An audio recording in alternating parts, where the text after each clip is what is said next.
નમસ્કાર, હું રાજ. આપ જોઈ રહ્યા છો સ્પાર્ક ટુડે ન્યૂઝ. ભરૂચ જિલ્લાના નવા તરિયા ગામના વતની અને બહાદુર જવાન છનાભાઈ વસાવા 37 વર્ષ સુધી ભારતીય સેના અને સુરક્ષા દળોમાં ફરજ બજાવી નિવૃત્ત થયા બાદ વતન પરત ફર્યા છે.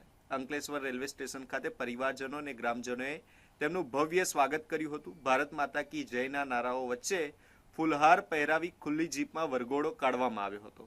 છનાભાઈ વસાવા વર્ષ 1989માં સેનામાં જોડાયા હતા. શ્રીનગર, અરુણાચલ પ્રદેશ, દિલ્હી, એનડીઆરએફ, સીઆરપીએફ તેમજ મણિપુર જેવા સંવેદનશીલ વિસ્તારોમાં ફરજ બજાવી હતી.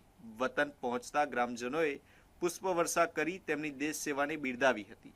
નિવૃત્ત જવાને જણાવ્યું હતું કે દેશ સેવાનો મોકો મળવો તેમના માટે ગૌરવની વાત છે અને જરૂર પડે તો આજે પણ તેઓ દેશની રક્ષા માટે ફરી ગણવેશ ધારણ કરવા તૈયાર છે.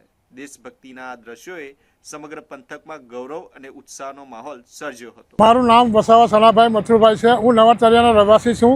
મેં કેન્દ્રીય રિઝર્વ પોલીસ ફોર્સમાં 1939માં 1989માં હું ભરતી થયો હતો ને હું અત્યારે આ ભરતી થઈને નોકરી કરીને 37 સાલ નોકરી કરીને મણિપુરથી હું હાલમાં આવ્યો છું અને બહુ અમારો આનંદ છે. અમારો ખુશી, મારો પરિવાર બી ખુશીમાં છે અને કોઈ મને તકલીફ નથી. મને સારી રીતે નોકરી કરવાની, હજુ બી નોકરી કરવાની મજા આવે એવું છે.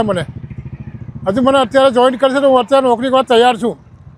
એટલે મારા જવાનોનો ઉત્સાહ છે કે ભાઈ કોઈ બી ફોર્સમાં નોકરી કરવામાં મદદ કરો. મને દેશની સેવા માટે બહુ ખૂબ આનંદ થયો છે. મને મારા પરિવારને બી સારું લાગ્યું છે. પરિસ્થિતિમાં તો હવે અમે તો ઘણી પરિસ્થિતિઓમાં ગુજરીને આવ્યા છે. અત્યારે શ્રીનગરમાં પોસ્ટિંગ ગયા હતા. અહીંયા તો ખૂબ આતંકવાદી જોડે મુકાબલા ચાલતા હતા.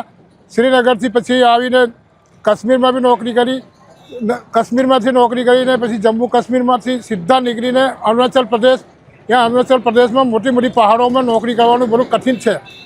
તે છતાં બી અમે આવીને પછી દિલ્હીમાં બી કાફી નોકરી કરી, પાર્લામેન્ટમાં નોકરી કરી, એનડીઆરએફમાં નોકરી કરી, સીઆરપીએફમાં બી નોકરી કરી ને હાલમાં અમે મણિપુરથી ફિલહાલ અમે 37 સાલ નોકરી કરીને આવ્યા છે. ખૂબ ખૂબ જય ભારત કી, સીઆરપીએફ સદા જય, ભારત માતા કી જય.